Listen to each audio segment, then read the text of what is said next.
Hello, hope you're well. What I thought I'd do to use my time more wisely is just talk about 5 things that are working really well for my toddler at the moment whilst I'm doing this washing up. This is just sharing my own experiences. Every child's very different, everyone lives a very different life, so I might say something that's not available to you. For example, because I have one child, it gives me a lot more time and space to do things for just that child, for example.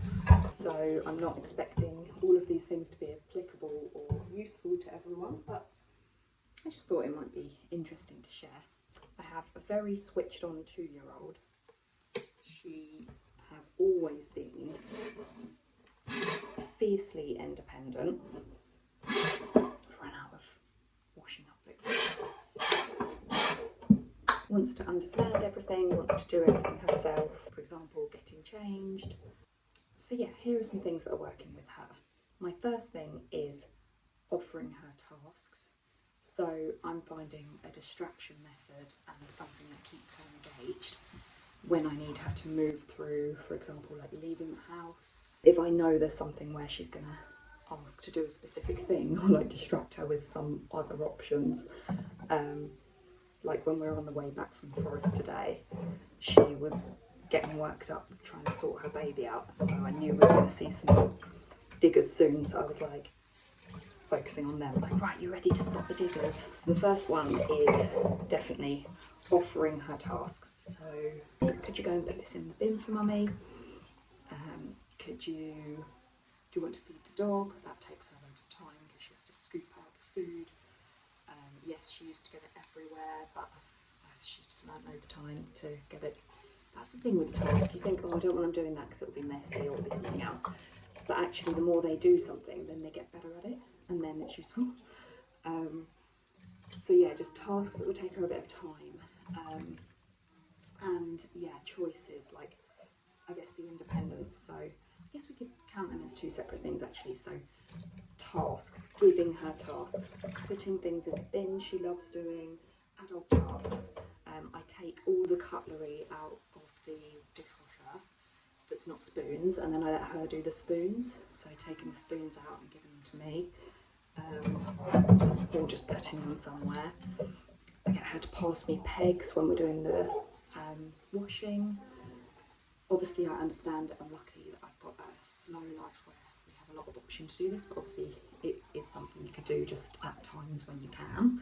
And I actually find it keeps her more engaged for longer rather than getting frustrated at the fact that I'm not paying her attention. She kind of thinks she's getting attention. Brushes my hair when I'm doing my makeup. Anything I can do like that. Sometimes, don't get me wrong, it doesn't work all the time. Sometimes I ask her to brush my hair, she's not interested. These very much are things that I'm seeing are working quite a lot, but not all the time. So yeah, just trying to change it up with different tasks. Always get her to help me with like making a sandwich. She loves to like place like whatever we're having in the sandwich, she loves to place it down into the sandwich. Anything like that really. Number 2 is I'll follow on with that one I was talking about, letting her make decisions so she feels a bit of autonomy over her life. So maybe asking her if we've got a bit of time up, giving her 2 options. Like for example, when we walk the dog, do we want to walk in the forest or at the beach? I'll let her choose. It's great when you've got 2 options where you're happy with either one. So working it that way is quite good, because sometimes I say, right, do you want to choose what to wear? If she goes and opens her own drawer, it's a bit of a nightmare because usually everything comes out of the drawer and she puts like 3 different pairs of leggings on or something. If I give her 2 options and let her choose one, sometimes, because she's a very decisive child, sometimes neither is good enough and she wants to choose. But often just the fact that she's getting a choice is helpful. And I think that thing over clothing is quite a nice one. Like, they don't get much choice in things in life, so if they get a bit of autonomy over like learning how to think about what they like as a person rather than like forced to just wear whatever you want them to wear all the time, is nice, you know, because they're discovering themselves, and we don't want to take that away from them. I always think it's nice to try and nurture who they want to be independently, because they're not us, you know, and we're not meant to be living through them. We're meant to be encouraging them to be their full selves, whatever that looks like, in my opinion. And you have a much happier child when they feel a bit of that kind of self, what's it called when you're getting to like display yourself and like know yourself. I just think it's really good for confidence as well. So yeah, letting her decide some things, letting her decide the book she's reading at night, or we're reading at night. As many decisions as I can give her, to be honest. I always like, for example, if we're putting sun cream on, let her decide if she wants to do some. She always does. And giving her a little bit to do is a great idea. So yeah, basically any task, especially like things she doesn't like. Brushing her teeth, I let her do it herself. Cleaning her face, I show her in the mirror if she's missed a bit. I encourage her to do it herself. Yeah, that sort of thing. The way I'm dealing with, so number 3, when I'm dealing with, she's in the mode of sometimes wanting to throw things, especially if she's tired. And I found the best thing for this is teaching her that if she does throw stuff, we need to be careful of others, but also if she does throw something, she's going to have to pick it up. So, I mean, I've had to actually do it for her and like hold her hand onto the thing and like do it together. But now, okay, I'm just coming. But yeah, encouraging her to do that herself has made her now be better at doing it. So at first it was really upsetting. She really didn't want to do it. It was like an emotional block, same as it was to say sorry. And my friend taught me this, to do it for them. So you say sorry for them, and you're displaying that behaviour, and then you're helping them do it, and then they find it easier to do it over time. And now she's very good at saying sorry. She'll do it, like she'll say sorry to the dog without me even asking. Whereas before, I could literally tell she had a block, like she physically couldn't do it, and she was so upset. And I just didn't know how you got through that. But yeah, my friend offered me that brilliant advice, and that's been really helpful. Number 4, as much as possible, I try and take into account her needs and things that she wants and desires. So I feel like when you think about actually how much we don't like it when we don't get to choose, I know we go to work and things like that, but in our spare time when we don't get to choose how we want to spend it, if you're never choosing how you want to spend your time, that's really quite hard to deal with. I guess having a bit of empathy for what they're going through and listening to what they're trying to explain. And I mean, my daughter is very good at her talking. She can explain quite a lot now. It's obviously harder when they can't fully explain, but really trying to understand what they're trying to tell you and showing that even if it's something they can't do, that you've got empathy for the fact that it's hard not to be able to do what you want to do all the time. But where you can, like, you know, not always choosing the day around you, but, you know, making, kind of seeing what they might want to do, or at least making them feel like they get a choice sometimes.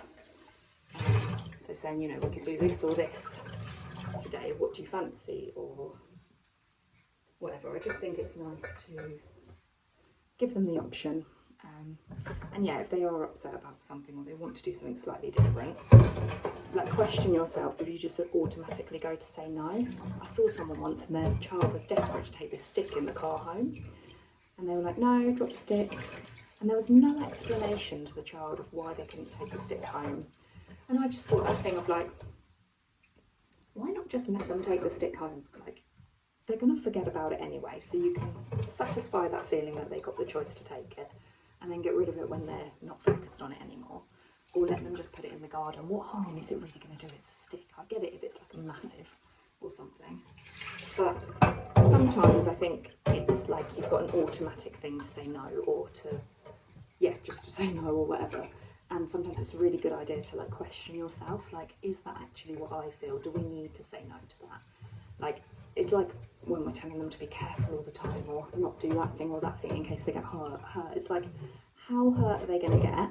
That you can warn them. And I think sometimes it's important, I think this with stinging nettles, it's not going to harm you that much if you get stung by a stinging nettle. Like, you learn pretty quickly that stinging nettles sting. I'm not saying you just let your toddler wander into the stinging nettles, but you can explain it to them And yes, even before they can talk or feel like they really understand, they understand so much more than we know, or we realise or give them credit for. And the more you explain it, one, they feel like they're being talked to like an adult, and I feel like it just really helps their development. I've seen that with my daughter, like even before she could speak, the kind of way that she matured so well because of how much I talked to her like an adult, I think. Like really do explain everything, and so once she could talk, the stuff she comes out with that she knows is just amazing.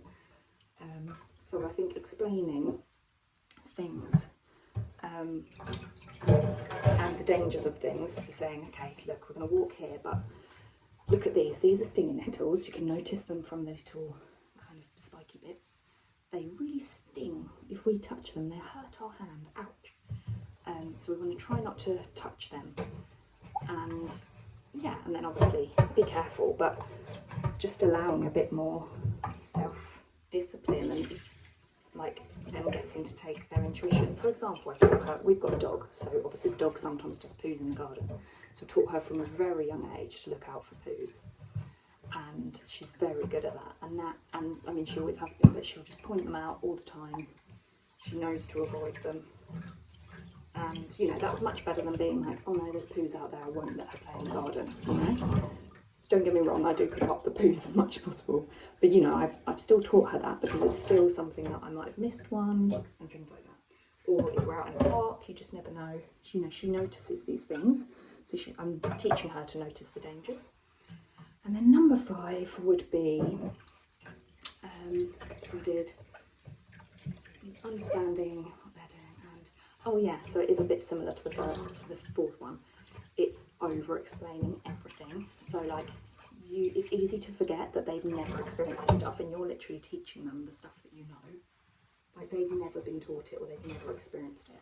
So I just point stuff out all the time, always over-explaining. So again, if she's upset about something and doesn't understand, I'm very like, rather than just no, or we're not doing that now, or like focusing on stopping the whinging, the more I explain it to her, the more the whinging calms down. And then I find that she starts saying it all back to me. So, oh God, what was it? There was something yesterday. She really wanted to do something and I kept explaining to her why we couldn't do it. And then after a while, when she'd really calmed herself down, she just started saying why we couldn't do it. And I thought, that's her really processing and understanding that there's a reason we can't do that. And she was saying, like, can't do that. Oh, I can't remember what it was. But yeah, even if you think it's not really going in and they're just going, you know, it is, if you keep repeating it, you say, I understand this is really hard, you know, to accept that we can't do this right now, but this is the reason for it. And always, like, that's the good way that it makes you question your reasons as well. And you think, yeah, why am I actually doing that? And for some things, there's legit reasons. I remember an example. She has a bubble wand and she wanted to bring it inside. Very upset that she's not allowed it inside. And it only helped when I kept explaining, I know it's upsetting, I know you want to bring it inside, but if those bubbles go on the floor, it gets really slippery and mummy or you could hurt yourself slipping over. So we really mustn't have it inside in case it hurts us. That's why we choose to have bubbles outside only. And yes, she was upset for a while, but then literally, as she brought herself together, she started saying, can't have bubbles out inside, otherwise they hurt us. Slippery floor kind of thing. And you know, she's processing that and actually finding it, like we do, a lot easier to deal with the rejection or the no, you're not doing that, when it's explained to us why, you know. We have that, if the government said we're not allowed to do this certain thing, or someone at your work, like your manager or whatever it was, it's very hard to take. Okay baby, mummy's coming. It's very hard to take if there's no explanation, isn't it? So like, you know, it's not just because they're children, they're just experiencing what we experience, we just have more autonomy over our life. So I need to go, she needs me, I hope that helps. Bye.